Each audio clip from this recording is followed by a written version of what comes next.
Give me that bolt cutter. But it's mine.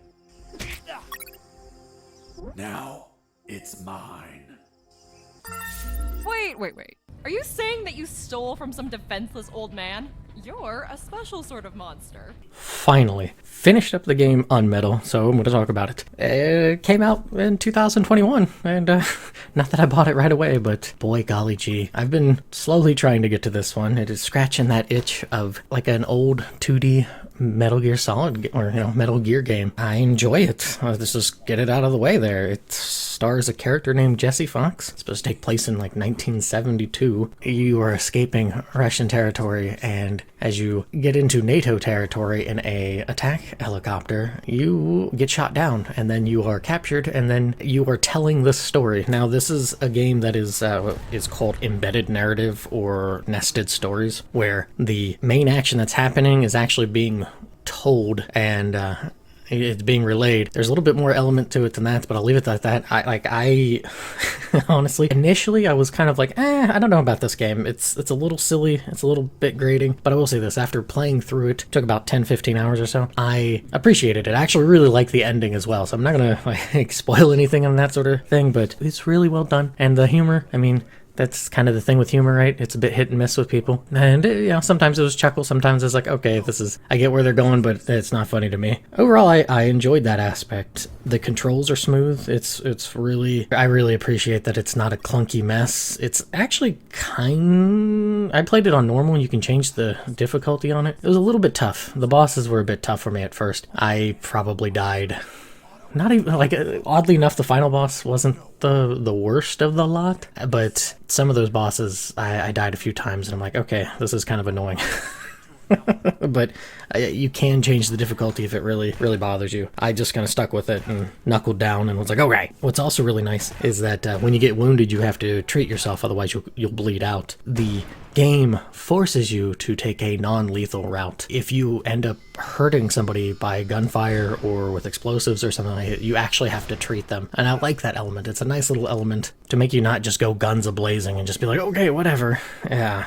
Can it get annoying? Sure, but that's what I think makes it that little bit extra difficulty. Gives a little bit more toughness to it that I like. The music is pretty decent. It's nothing in my head that's like, oh yes, but it's more than just serviceable. It works well in the game and everything. Plus, it kind of steps towards Metal Gear style, but it's still its own thing, I would say. That's about the best way I can explain it. It's not overpowering, and it's just like, okay, it's good. Another element that I really enjoyed in this is that there are options at certain points in the game, and it's not like it's a ton. It's generally either a scene or a very small section that will provide you with some options. Some of those options will actually get you game over. You do have to be careful about that. There are other ones that are just kind of silly. You're just like, okay.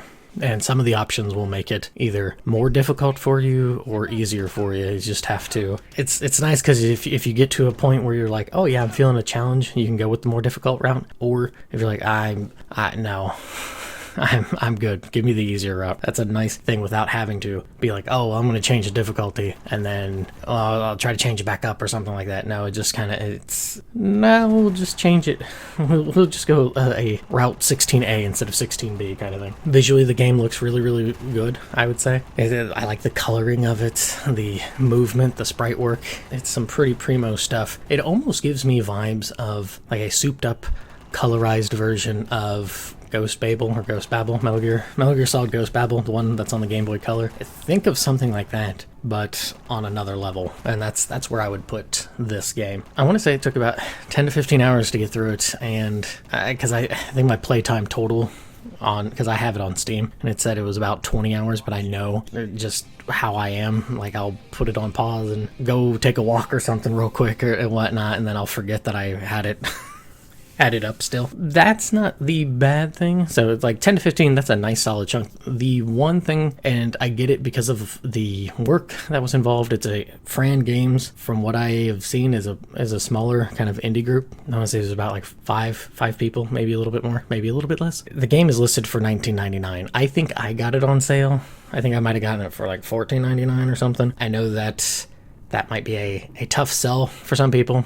There is a demo available, so if you want, you can at least check out the demo. And if it is something that you think you'd like, then yeah, go for it or wait for a sale and get it. I recommend the game. I really enjoy it. I just know that a $19.99 price, which is honestly somewhat typical when it comes to indie games, I just know that also is sometimes a little dicey. I mean, we got the new Zelda game coming out, and I think it's labeled at $70, and I know some people are like, $70? Games are going back up, going back to 1990s prices. So we're gonna have Yoshi Island, The Return, for like 120 or whatever.